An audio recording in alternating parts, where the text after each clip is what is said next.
నమస్తే.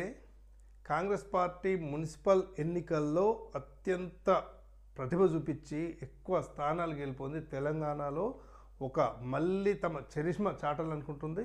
సరే, ఇంతవరకు బాగానే ఉంది. కానీ ఈ క్రమంలో పొత్తు పెట్టుకోవాల్సిన పార్టీని అసలు పొత్తు అవసరం లేదని భావిస్తుందా, లేకపోతే ఇస్తే ఇస్తాం లేకపోతే లేదు అని అంటుందా? ఎటు అర్థం కాని పరిస్థితి. ఎందుకంటే తెలంగాణలో ఎక్కడ సిపిఐకి సంబంధించి మాట వచ్చినా ముచ్చటొచ్చినా కోల్బెల్ట్లోని బెల్లంపల్లి ప్రాంతం, కేతన్పల్లి ప్రాంతం, ఖమ్మం, సూర్యాపేట, నల్గొండ ఇలా గుర్తుకొస్తూ ఉంటాయి.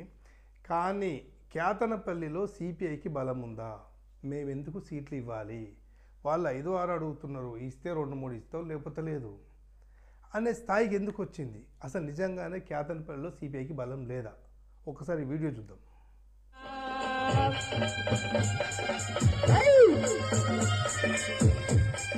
రైట్, చూసారు కదా. సరే, ఇదేదో బహిరంగ సభలో పెద్ద నాయకులు వచ్చినప్పుడు వచ్చిందని చెప్పేసి అనుకుందాం.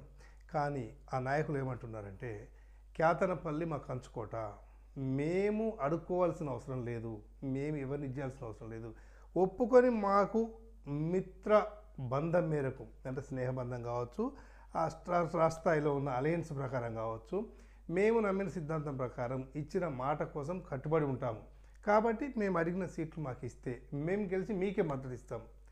నిజమంటే ఒక మాట చెప్పవచ్చు, కమ్యూనిస్ట్ పార్టీలో ఒక లైన్ తీసుకుంటే, అంటే ఒక కమిట్మెంట్ తీసుకుంటే వాళ్ళు ఇచ్చేస్తారు.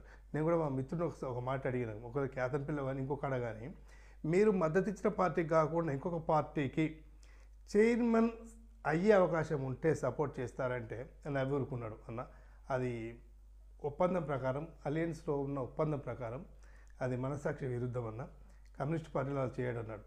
నిజంగా చాలా చాలా బెటర్ అనిపించింది. కానీ కేతనపల్లిలో 30-40 సంవత్సరాలుగా స్థానిక సంస్థల్లో రాజ్యమేలి కుర్చీలలో ఉండి పరిపాలన సాగించిన, మరి ఘనత వహించిన మన నాయకులు ఏమంటున్నారో అసలు ఏం అర్థం కావడం లేదు. కేతనపల్లిలో సిపిఐకి బలం ఉందా లేదా పక్కకు పెడితే, నిజంగానే ఇక్కడ సిపిఐ నాయకులు కాంగ్రెస్ను అభ్యర్థిస్తారా, పోటీ చేస్తారా, లేదా అసలు ఏమనుకుంటున్నారో చూద్దాం. ఈ రెండు పార్టీల మధ్య ఉండేటి కత్తులా పొత్తులా చూస్తూనే ఉండండి డిఎస్పీ మీడియాస్.